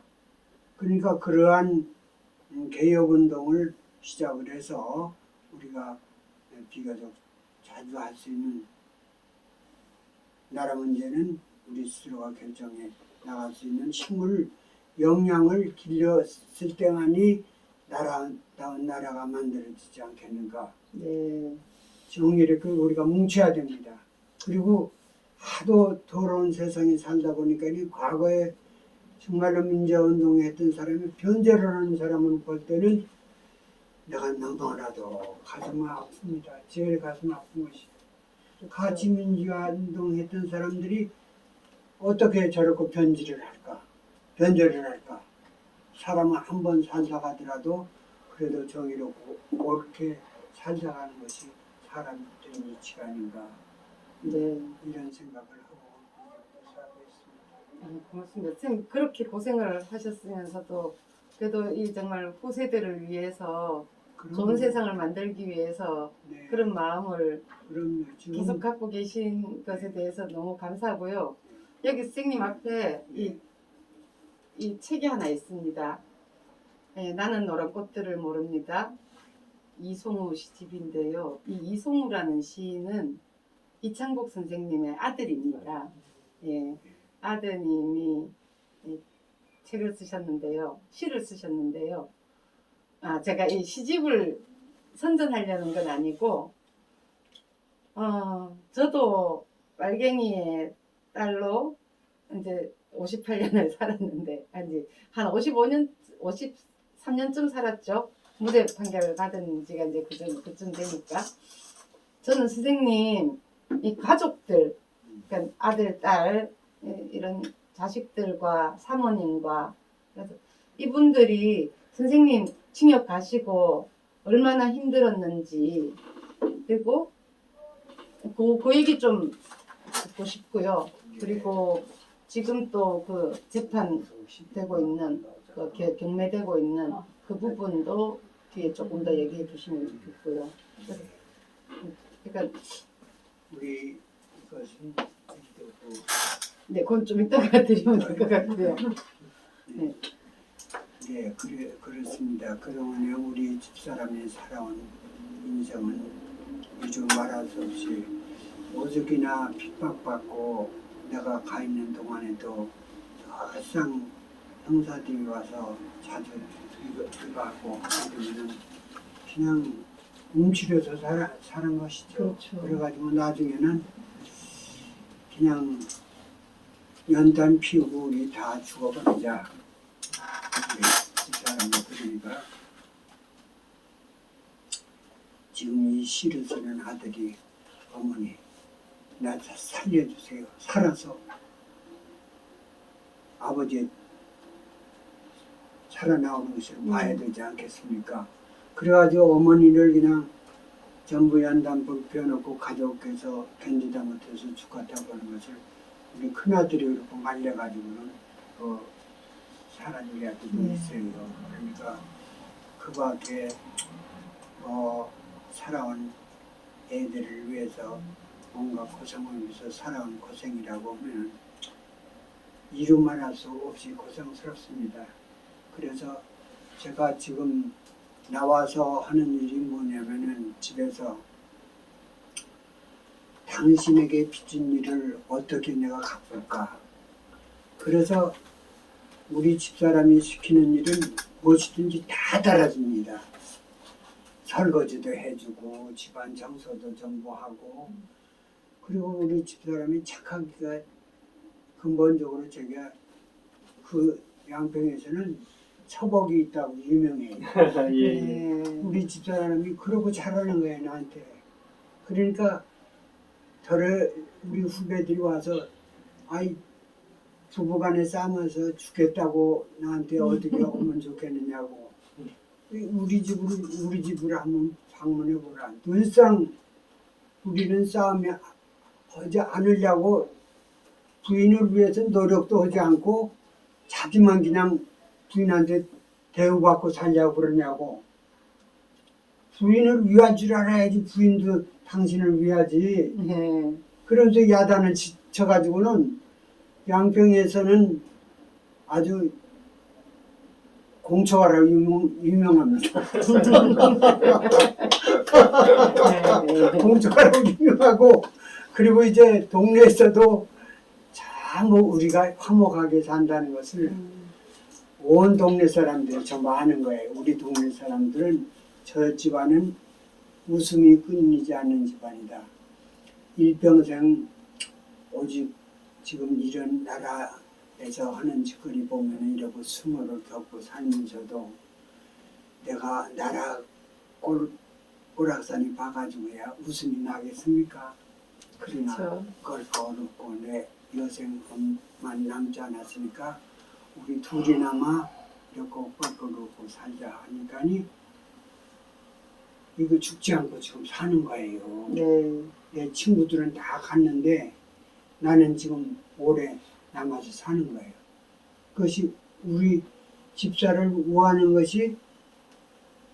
것이 아니라 나 자신을 위하려면 상대방을 편안하게 해주는.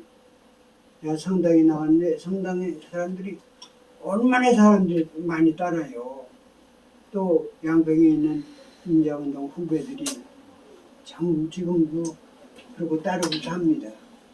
내가 부족하지만 사람의 덕이 있는가 봐요. 글쎄 인덕이 있는지. 오늘 여기도 이렇게 좋은 분네들을 옆에 서 있으면서 이러한 일을 진행하는데 내가 참여했다고 하는 것도 나에게 한 복이 아닌가 싶습니다. 네, 그렇습니다. 네, 스님. 양평 사신다고 지금 양평 얘기를 계속 하셨는데요. 네. 양평에 왜 들어가셨어요? 들어간 이유가 사실은 내가 나와서 그 안에서도 그 고문으로 인해서 내가 그 정신병을 앓았어요. 그 안에 있으면서도. 그러니까 불면증에다가 개인 공포증에다가 또 그 여러 가지 그 정신질환을 앓고 나와가지고는 나와서도 사람들이 무서워가지고 얘기하려면 등에서 땀이 나고 막 그러세요. 말하니까. 그러고 그 고문 후유증이라든가 사람이 좀 부족해서 그러는가 그러고 힘들었습니다. 그래서 학원을 하다가 저분은 이제 산속에 들어가서 살자고 해서 산속에 들어가게 된 이유가 그런 고문 후유증으로서 그러니까 모든 것이 이 세상을 편안하게 자연과 더불어 살자고 하는 생각, 그것이 나를 글로 가게 만들었죠. 시골로. 그래서 거기 가서 사람들을 만나지 않고 자연과 더불어 이렇게 사는 동안에 그 약이 됐어요. 그래서 이 지금의 모습이 된 것이 네. 이 얘기라도 이렇게 할 수 있는 거예요. 그때는 참 힘들었습니다. 말로 형용할 수 없는 거예요. 사람 만나면 둘이서 땅이 나니까 그런 어려운 세월을 다 겪고 지금 살아왔습니다. 그 일종의 고문 후유증이기도 하고, 그렇죠. 예, 네, 그렇죠. 예, 징역 후유증인 거잖아요. 네, 그렇습니다. 그나마 그렇게 이제 시골로 가셔서 치유가 좀 되셨는데, 제가 이제 듣기로 그 양평에 그래서 게스트하우스를 네, 네. 지으셨다고 들었거든요. 네, 네, 네. 그렇습니다. 네, 그 게스트하우스 이야기 좀 해주세요. 그래서 그때는 거기에서 먹고 살 수가 없으니까 그래서 있는 집을 털어서 가는데 거기에서 있는 집을 그러다 얼마씩이라도 돈을 펜션으로 하면서 벌어야지 살지 않겠는가. 그래가지고는 그것을 했는데 글쎄 그걸 하다 보니까 내가 사람이 어디 가든지 사람이 훑는가 봐요. 내 주위에. 그거 희한하더라고요. 그러니까 내가 그러니까 사람들이 왔다 간 사람은 또 오고 또 오고 그런 거예요. 그러니까 내가 살면서 사람을 정말로 인내천사상을 실제로 실험을 하고 사는 거예요. 사람을 받들어야지 그냥 내가 무시하고 그래서는 안 된다. 이 얘기를 해서 부족한 사람이면 좋은 사람으로 만들자고는 노력을 해야지 내가 나쁜 사람으로 휩쓸려 들어서는 안 된다. 지금도 그런 생각으로 하고 사는 거예요. 아, 쌤, 제가 이제 양평의 그 게스트하우스를 여쭤본 거는요. 네. 이제 이 배상금 받은 걸로 게스트하우스를 지으셨잖아요.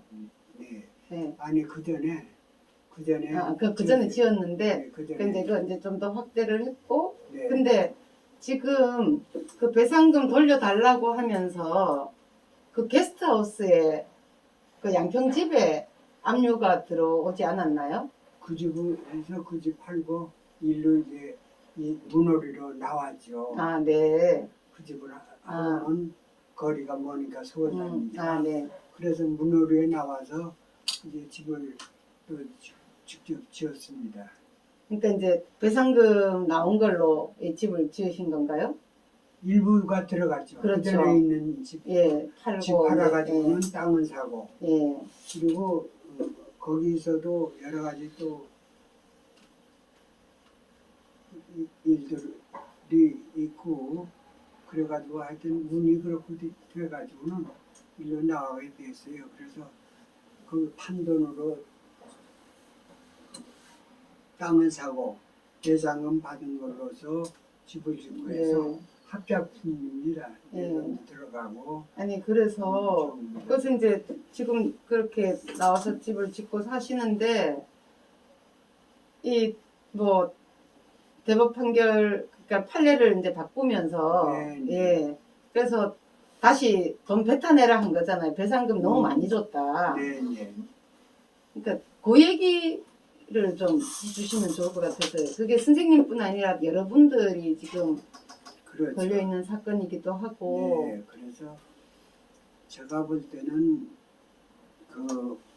내가 한번 금태섭 의원이 그 전에 저로 가기 전에 국민의힘 가기 전에 뭐라고 그러냐면은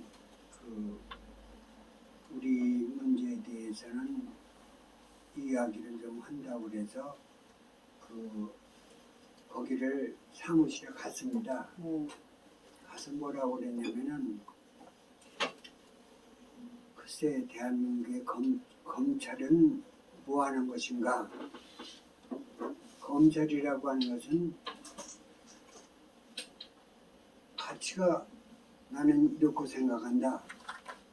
정의, 인권, 그 다음에 정치적인 중립 이것을 지키지 못하는 검찰이면 검찰이 엄밀한 의미에서의 검찰의 직분을 상실한 거니까 검찰이 아니다.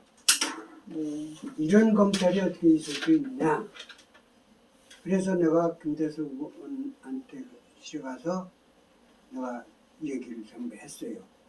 그랬더니 자기가 검찰 출신이어서 그랬었는지 따끔한가 봐요. 와서 다닙니다. 선생님 그러면 그 집 그거 가져왔습니까? 그 경매가 갔다고 하는 것을 가져왔느냐 이거요. 네. 당연하게 가지고 준비 안 하고 가겠습니까 제가? 그래서 그 준비를 전부 해가지고 갔어요. 여기 있어. 그래서 그랬더니 그걸 복사를 됐습니다. 그 복사를 하고는 정말로 우리들을 위해서 많이 했었어요 그때. 네. 신 언론회전 발표하고 김대순본이 그래서 이제 또 국회에서도 국회의장 전 그때 총리한테도 그때 어느 총리인가 이제 막 우리는 이제 풀라고 얘기하고도 그러고 했습니다. 그러고 하듯이 지금도 나는 그런 생각에는 변함이 없습니다. 검찰이 검찰 짓을 해야지 검찰이지 윤석열이나 이런 것들이 과연 검찰인가? 그건 검찰도 아닙니다. 쓰레기지. 그건 쓰레기들입니다. 내가 볼 때는. 난 이제 죽더라도 할 이야기는 바로 하려고 합니다. 뭐 그런 쓰레기들이 뭐 권력을 다 쥐고 있으니까요 지금. 밝게 하루 살아다를 정의롭 밝게 살다 가야죠. 네. 이게 뭐하는 짓거리입니까 도대체. 지금도 그 소신은 변함이 없습니다. 저기 요 선생님. 네. 어제 이제 우리가 재판을 갔다 왔잖아요. 근데 뭐 그 재판에서 요 선생님은 피해자도 아니고 피해자 자격이 없다 하더라고요. 그래서 참 어이가 없었는데 저는 그 재판뿐 아니라 사실은 더 많은 재판들이 가해자들을 찾아내서 더 많은 재판들을 해야 된다라고 생각을 하지만 어쨌거나 지금 이제 그 사건에서는 이 재판이 마지막인가요? 항상 재판이 마지막이라고 생각하고 임하고 있습니다. 아, 네. 근데 마지막이 아니라 계속 새로 이렇게 사실들이 재판을 통해서 다시 다시 드러나고. 드러나고 또 기소되고 또 다시 드러나고 이렇게 지금 진행되고 있습니다. 다행이네요. 사실은 어떻게 앞으로 전개될지는 저도 잘 모르겠습니다. 이미 이제 추가 뭐 조사나 검찰 자체 조사에서 검찰도 충분히 사건에 가담을 했고 피의자의 그러니까 저한테 이루은 증거를 숨기거나 그에 대해서 지출 안 하는 부분에서 잘못됐고 변호사들이 접견과 관련된 부분 막은 것도 잘못됐고 실질로 증거를 조작해온 그 이제 브로커들을 만나서 그 이야기를 경청하고도 나서 재판부에라 그 이제 조작된 증거를 마치 나라에서 정식으로 허가를 받고 제출한다는 자체는 그 검사가 판사한테 거짓말하고 나라에 거짓말한 거거든요. 근데 뭐 어떻게 해요? 검찰이 검찰을 조사를 안 하고 검찰이 그걸 기소를 하는데 우리나라가 아직까지는 검찰이 제일 세잖아요. 대통령보다 더 센 것 같아요. 그러니까 그렇지는 않죠. 결국은 현실이 그럴 것 같아요. 결국은 그 검사들이 호의호식하고 살고 있고요. 그나마 정말 국민들이 눈이나 언론이 그 많은 것들 얘기하니까 따끔해서 지금 그 중에서도 몇 개만 골라서 지금 기소하고 하고 있잖아요. 모르겠어요. 앞으로가 또 어떻게 전개될지. 물론 시간이 좀 더 지나면 그들이 주장하는 공소시효가 없을 수도 있겠지만 그러나 저는 어떤 방식으로든 그 사람들 처벌 받으려고 생각하고 있습니다. 그러면 물론 이제 그런 사람들 계속 처벌해내야 사실은 이런 국가폭력의 고리들이 조금이라도 늦춰지거나 좀 느슨해질 수 있지 않을까 저는 개인적으로 그렇게 맞는 생각하는데. 말씀인데요. 사실은 그 저희 여동생이 지금 이 사건과 관련돼서 참고인 조사를 정말 계속 다니고 있고 사건마다 증인들을 채택해가지고 가잖아요. 저는 그나마 남자로서 또 뭐 어떻게 보게 되면 또 지금 가족도 있고 그 또 좋은 아내와 또 애들이 있으니까 그 어떤 힘든 일이 겪으면 또 아내가 저를 또 사랑해주고 또 품어주고 하니까 그게 치유가 됩니다. 그래서 열 받았다고 뭐 이럴 때 집에 가면 또 얘기하면 또 풀고 하는데 동생 같은 거는 그 어떻게 또 여자이지 않습니까? 국정원에 6개월 동안 넘는 시간을 독방에서 살다 보니까 그쪽 사람들 보기만 해도 몸이 진짜 바시락 떨듯이 떨고 그렇게 되죠. 얼굴이 하얗게 되고 네. 그 진짜 뭐 체온과 관계없이 식단 엄청 많이 들려요. 재판이 지금 진행하고는 국정원 특히 초기 수사를 맡았던 사람들 재판에 증인을 채택돼서 증인으로만 지금 4번째로 나가고 있어요. 아. 보통 한 번에 끝나야 되는데 재판을 하다가 쓰러지고 재판을 하다 너무 힘들어하니까 진행이 안 되는 거예요. 왜냐면 그때 당시에 있었던 폭행과 자기 상상도 못한 그런 그 공포를 느꼈기 때문에 그걸 다시 되짚어야 되고 판사한테 얘기를 해줘야 되는데 아시다시피 그 수사관들은 정말 우리 대한민국에서 얘기하면 알만한 변호사들, 알만한 공권력에 있다 나온 변호사들이 선임하고 정말 그런 사람들 이러다 하다 보니까 뭐 판사들도 그 변호사들이 어느 정도 아닌지는 모르겠지만 서로 간에 또 어느 정도 또 조정을 통해 가지고 또 시간을 또 확장을 해가지고 끝까지 내 동생에 대한 그런 진실을 받아내려고 하더라고요. 그건 사실은 저나 저 동생에 대한 2차, 3차 가해거든요. 그렇죠. 근데 그걸 지금 또 이번 달 6월 18일에 또 재판이 있어요. 이 4번째 증인 재판을 나가는데요.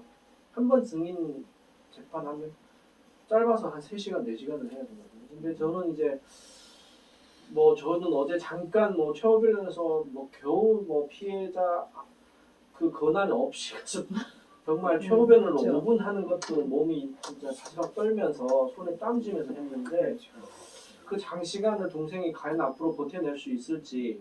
근데 우리나라 법이 그렇잖아요. 피해자가 제대로 피해 사실을 입증을 못하면 가해자에 대한 처벌이 이루어지지 않습니다. 그러니까 이게 말이 안 되는 법체겠죠. 그렇죠. 그 어떻게- 때리는 방식에 대해서 상대방 변호사가 물어볼 때 정말 저는 앉아있는 의자를 갖다 던지고 싶더라고요. 어떻게 앞에서 때렸나 뒤에서 때렸나 옆에서 때렸나 어떤 각도에서 때렸나. 때릴 때 우리는 기억하고 있어야 돼요. 어떤 각도에서 속도 몇으로 들어오고 그러니까 맞을 때 네. 뭘로 때리는구나, 어느 각도에서 그러니까 그게 때리는구나. 그 법정에서 그런 얘기들을 오갈 때 난 정말 그 변호사가 인간으로 보이지 않았어요. 그렇죠. 그런 현실이 지금도 계속 진행되고 있는데 오히려 동생은 그 재판 끝나고 나면 정말 오랜 시간 동안 집에서 안 나오고 정말 그 혼자만 있는 시간을 자꾸 있는데 사실 어떻게 보게 되면 그 가해나 그런 게 지금 지속되고 있는 거에 대해서 어디도 보상받을 데도 없고 사실은 본인이 스스로 치료도 안 되고 지금 그러고 있는 상태입니다. 예. 그래서 정말 이런 국가폭력을 끝내려면 어째야 될까요? 그러니까 제가 생각하는 이걸 끊을 수 있는 방법은 가해자들을 시간이 지나도 끝까지 찾아내서 피해자들이 받았던 그 고통에 준하는 법적인 처벌을 하면 네. 지금 당장은 안 바뀔 수가 있어요. 그러나 시간이 지면서 조금씩 변해가서 결국은 정상으로 갈 수밖에 없어요. 왜냐하면 내가 지금 뭔가 조작하고 잘못을 저지르면 먼 훗날에 가서 공소시효 없이 내가 똑같이 당한다는 걸 그렇죠. 알고 있으면 아주 조작한 사람들이 똑똑해요. 대한민국에서. 그 사람들이 결코 자기한테 칼이 다시 돌아온 거 알고 되면 위에서 시키는 사람도 부담들을 알고. 그러나 우리나라 대한민국 법은 공소시효라는 게 첫째 있고 권력에서 국무하고 공권력에 있었다면 공무원들은 서로 또 눈 감아주고 그래, 다 덮어주고 덮어주잖아요. 언론에서 진실을 왜곡하고 역사는 그걸 제대로 기록을 못하다 보니까 새 세대들은 그걸 몰라서 계속 반복되고 있는 겁니다. 저 정말 유성님 진짜 중요한 말씀을 하셨다는 생각이 드는데요. 정말 시간이 지나더라도 반드시 찾아내서 징계해야 된다는 거. 그리고 그 사람들을 벌하지도 못한 정에도 그 사람들의 잘못에 대해서는 정확한 기록을 남기고 후세들에게 알리는 게 가장 중요하다고 생각합니다. 그렇죠. 그러나 지금 현실은 피해자들보다 가해자들이 목소리가 더 크고 가해자들을 그 주장을 더 옹호하는 사람들이 많잖아요. 그게 참 답답한 현실인데 왜냐하면 피해자들은 항상 약자들이었어요. 강자들이 피해자가 안 됩니다. 그럼요. 만약 강자들이 피해자가 됐다면 그들이 어떤 방식으로 해도 이 역사를 바꾸고 뻔했겠지. 법을 바꿔냈겠죠. 항상 약자는 계속 약자로 살아야 된다는 이 현실도 너무 안타깝고 괴롭습니다. 약자여서 보호받아야 되는 것이 아니라 약자이기 때문에 이용당하고 그렇죠. 네. 희생양이 돼야 된다는. 네. 그러니까 법이 약자를 보호해주고 강자를 제재해야 되는데 법이 강자를 도와주고 약자를 눌러주고 입을 막는 게 지금 현존의 법이 될까봐 사실은 그렇죠. 우리는 지금 법이 그런 경우를 많이 보여주고 있죠. 물론 지금 많은 그 민변에 계시는 변호사님들이 활동을 하셔서 그나마 억울한 사람들이 그 많은 사람들 중에 빈삭이 일각밖에 안 되는 사람들을 구해내고 그 사람들의 입을 통해서 이렇게 그런 사실들이 이렇게 전파가 되고 있잖아요. 사실 많은 이런 자료들이 더 많이 알려지고 하면 사실은 우리는 피해자 가족으로서 이런 거 너무 잘 알고 있지만 솔직히 지금 자라나는 새 세대들은 모르고 있어요. 아마 그렇죠. 2000년대에 벌어진 서울시 공무원 간첩 조작 사건마저 까마득한 옛날 사건이 되고 있거든요. 지금. 그렇죠. 벌써 10년 가까이 지나니까. 그러니까요. 아까 이성호 씨 이 시집을 받아서 이게 요거를 한번 보시면 이제 요 시가 네. 그러니까 징역에서 금방 나온 아버지, 그러니까 어린 아들이 네. 네, 그거를 이창훈 실장님이 한번 읽어주시는 걸로 오늘 요 강좌는 마무리하면 어떨까 싶네요. 네. 유신의 기억 후 흔들리는 소극장. 혹시라도 연루될까봐 사람들은 아버지를 피했다. 출소 후 할 수 있는 건 번역. 돈을 받으면 술을 마셨다. 기가버스에 오른 아버지는 손잡이 기둥을 붙잡고 묻곤 했다. 여러분, 지금 숨을 쉴 수 있습니까? 버스 기둥과 손잡이들은 휘청거리는 아버지를 향해 혀를 차며 웃었다. 냅둬유, 재밌잖수. 완역 원고를 들고 나간 날 흔들리는 소극장에 다시 오른 아버지는 여러분, 우리는 지금 어디로 가고 있습니까? 아버지를 모셔오라는 어머니 심부름으로 뛰어올랐던 당신의 소극장에서 흔들리는 손잡이들 기둥들을 훔쳐보며 홍당무처럼 얼굴이 붉어졌던 82년 가락동 820번 버스. 그래도 여기서 100년을 살았으니까 우리 근현대사에 쓰러져간 여러 인물들을 저 나무는 다 봤을 거 아니에요. 사형수들의 기운을 받아서 오래 살았잖아요. 사형수들이 이제 여기 들어가기 전에 마지막으로 이 나무를 바라보면서 지나간 세월들을 생각하는 건 이제 네가 나의 마지막을 지켜주는구나 뭐 이런 거. 얘네들은 이제 그 아들 뿌리가 이제 이어져 갖고 얘가 이제 많이 크면 저 뒤에 거 죽었나 보죠. 빈나무는 네, 죽은 것 같네요.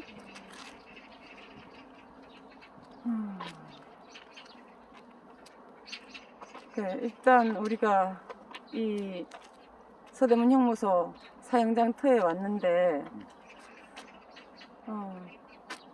너무나도 안타까운 우리 역사 속에 많은 어르신들이 여기서 돌아가셨지만 특히 오늘은 그 인혁당 어르신들 이야기를 좀 해주시죠.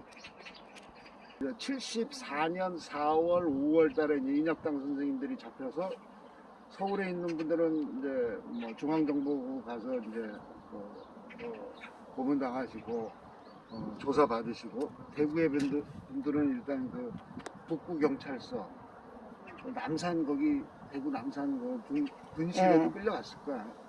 그런 데서 이제 조사받고 재판이 7월 달부터 시작이 되거든요. 1차 재판 이제 1심 그러니까 뭐 군법회의 보통 군법회의에서 이제 그 재판이 시작될 때 이제 그때부터 여기 이제 서대문 형무소에 와 계셨을 텐데 뭐 조사가 일찍 끝나서 이제 기소가 완료되신 분들은 바로 이제 이쪽으로 오셨을 테고 그 6월 말부터 7월 초 사이에 이제 이쪽으로 다 오셨을 텐데 심지어 우리 서울 분들 중에는 대구 분들을 전혀 모르는 분들도 많았거든요. 이창복 선생님, 황현수 선생님 이런 분들은 하재원 선생이 누군지도 몰랐다고. 그런 분들 그리고 이제 사형당하신 김용원 선생님도 서울에만 계셨으니까 대구에 있는 분들을 감옥에서 처음 보는 거예요. 감옥에서 다들 서울 분들이야 좀 인연이 있었으니까 만났을 텐데 대구 분들은 처음 보는 분들이 많았던 거예요. 그래서 이제 재판 나가면서 이제 여기서 차에 실려서 이제 그 재판소가 여기 저기 소송을. 네, 그쪽으로 가면서 이제 서로 인사를 하게 되는 그런 거고. 그리고 하여튼 뭐 여기 교도관들의 이제 증언에 의하면 이제 그 재판장에서 재판 받고 보면은 아주 막 초죽음이 돼서 들어오셨다 그래요. 원래 선생님들 저 항소 이유서나 뭐 상고 이유서 이런 데 보면은 자기가 죄를 인정한 거는 너무 고문이 심해서 재판장 아니면 검찰 이런 사람들을 만났을 때 내가 이 고문 때문에 소위 증언을 한 거다 이렇게 이제 실토를 하려고 그렇게 생각을 하고 있었는데 재판장도 심지어 그랬대지 않습니까? 다시 중앙정보관에서 조사받고 오겠냐고 부인을 하면 재판장이 있는 자리에서 그런 이야기가 나왔을 정도니까 재판도 엉터리였고 또 실제로 부인을 하면 그런 식으로 끌고 와서 다시 중앙정보부 애들이 와서 고문하고 그렇죠. 뭐 60년대 말에도 그랬고. 증언에 의하면 재판소 지하에 가면은 고문하는 데가 있었대요. 재판하다가 끌려 나와서 두들기 맞고 다시 끌려와서 재판받았다고 하시는 말씀도 있을 정도니까 뭐 그러고서는 이제 하여튼 요 교도관 이제 그 당시에 민주교도관 모임이라고 있었잖아요. 그러니까 좀 이런 그 민주화 운동이나 그렇죠. 이런 사람들을 도와주는 교도관들이 있었는데 좀 선량한 교도관들 그 교도관들은 이제 나중에 이제 증언을 하게 되는데 이제 그런 얘기들을 교도관들이 해서 사형을 당하면 시신이 저 정문이나 뭐 이런 그 면회 이쪽으로 나가는 게 아니라 여기로 해서 이 교도소 담벼락 지나서 바깥에서 시신을 받았어요. 그래서 이게 시신이 완전 깜깜하네요. 불이 좀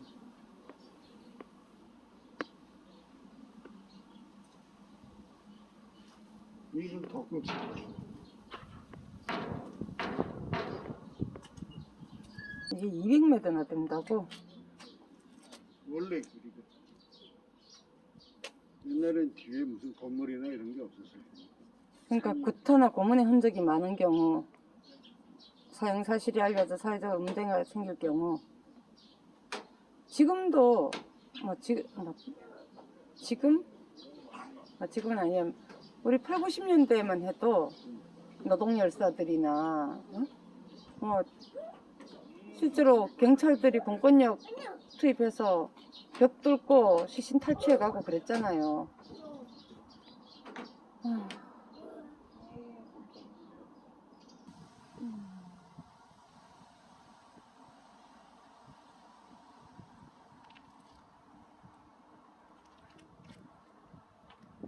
참 국가폭력이라는 것이 얼마나 끔찍한 것인지.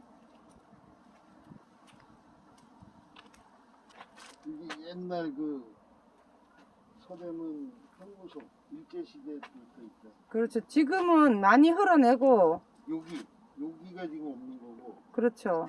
그 다음에 요거 뭐 이쪽에 몇 개 건물이 없는 거고, 응. 그다음에 이쪽에 이제 그 지금 현재 주차장, 응.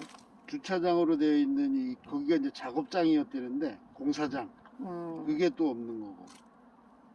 근데 지금 여기 보건공사를 하고 있는 것 같아, 저 옆에 막 공사하고 있는데. 응.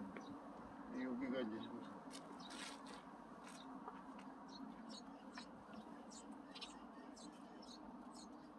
그 인혁당 사건이 터지게 된 배경도 보면 그런 한일 회담을 반대하는 학생들이 데모를 하니까 그 데모를 진압하기 위해서 인혁당 사건이란 없는 조직을 조직해서 이제 학생들의 데모하는 걸 막으려고 했던 거고, 실제로 6.3 항쟁이니까 6월 달에 이제 전국적인 시위가 벌어지고, 뭐 그 전에 한 3월 달부터 계속 시위는 벌어졌었고, 6.3 이후에 계엄령이 선포되면서 시위가 잦아들게 되는데, 이제 그 과학도 조기했고, 그리고 이제 다시 2학기에 개강을 하면 다시 이제 시위를 준비하려고 하는 그런 게 있었는데, 8월 달에 1차 인혁당 사건이 터지면서 완전히 이제 반공 분위기로 돌아서면서 학생들의 저런 시위는 북한의 사주를 받은 거다, 이렇게 이제 정리가 되면서 국민들로부터 이제 지지를 못 받게 되고 주요 간부들이 잡혀가니까 이제 더 이상 시위가 전개를 안 됐던 거죠.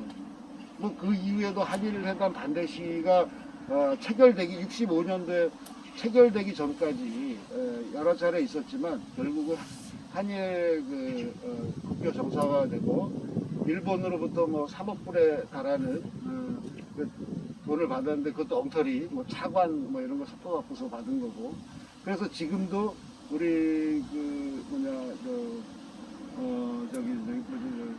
위안부 할머니들이 그 한을 다 못 풀어서, 원래는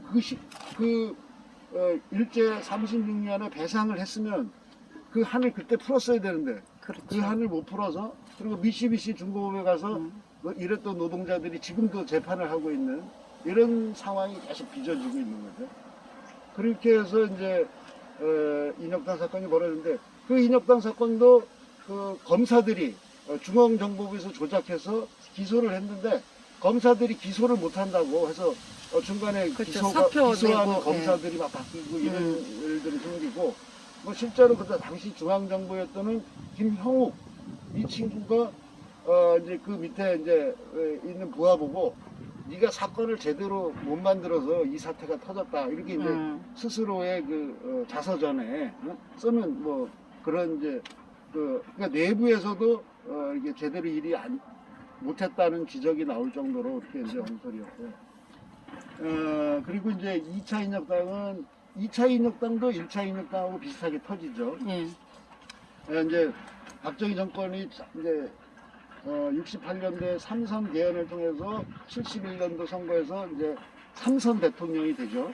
그 다음에 추진한 게 바로 이제 평생 집권을 위한 그죠, 유신헌법 유신헌법이죠. 개정이죠. 예. 이 얘기를 듣고 또 이 젊은 친구들이 이제 유신헌법 반대 투쟁을 적극적으로 벌이게 됩니다.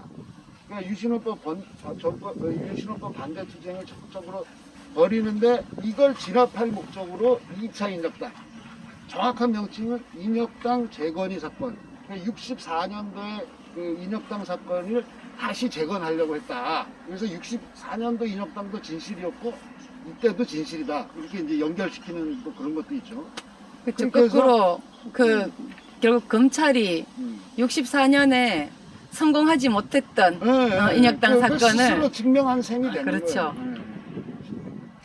그렇게 해서 이제 그 시기도 보면 아까 이제 6월 3일 날 학생들이 이제 데모를 크게 하니까 8월 달에 발표했다는 그거처럼 이것도 4월 3일 날 학생들이 전국적인 시위를 준비해서 4.3 이제 항쟁, 4.3 민청항쟁 사건, 4월 3일이 걸기 기일이었는데, 요 5월 18일인가요? 하여튼 요때쯤 가면은 이제 중앙정보부에서 2차 인혁당 사건이라는 걸 발표를 하고, 그 민주학년 학생들 배후에 인혁당. 경계 지력을 받은 인혁당 당원들이 있었다, 이렇게 이제 사건을 진행하는 겁니다.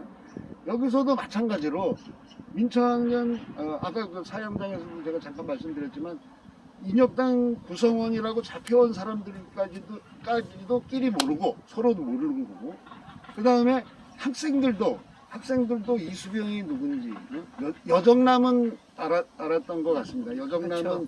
그 민청학년 시위를 전국화시키기 위해서 경북대 학생회장 출신이면서 네. 대구에 이제 그 학생들을 규합해서 서울이랑 연결했던 그 민청학년 그렇죠. 시위를 만들기 위해서 그랬던 분이니까, 이제 학생들은 여정남은 알 수 있으나 도혜정이 누군지, 서도원이 누군지, 하재환이 누군지, 우홍선이 누군지 전혀 모르는 그런 사람들이 어떻게 자기들을 지도할 수 있겠느냐, 이렇게 이제 그 재판소에서 이야기를 했다는 거죠. 그런 식으로 이제 조작됐던 거고요.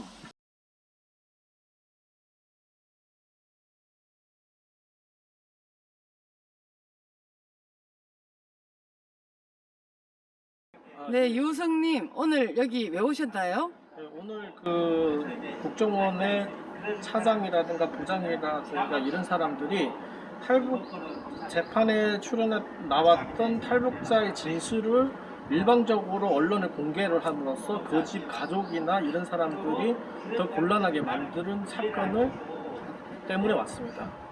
그래서 재판이 굉장히 어렵게 진행됐고요. 특히 검찰은 처벌할 의향이 없고, 국정원에서는 30년, 40년 공직에서 근무했다는 그런 이유로만 해도 특혜를 받으면서 재판받는 것 자체가 너무 안타깝고 가슴이 아픕니다. 법정에서도 말씀드린 것처럼 법은 어떤 약자에게 더 가하고 어떤 강자에게 더 봐주는 게 법이 아닙니다. 만인한테 공정한데 지금 있는 현실이 그렇지 않아요.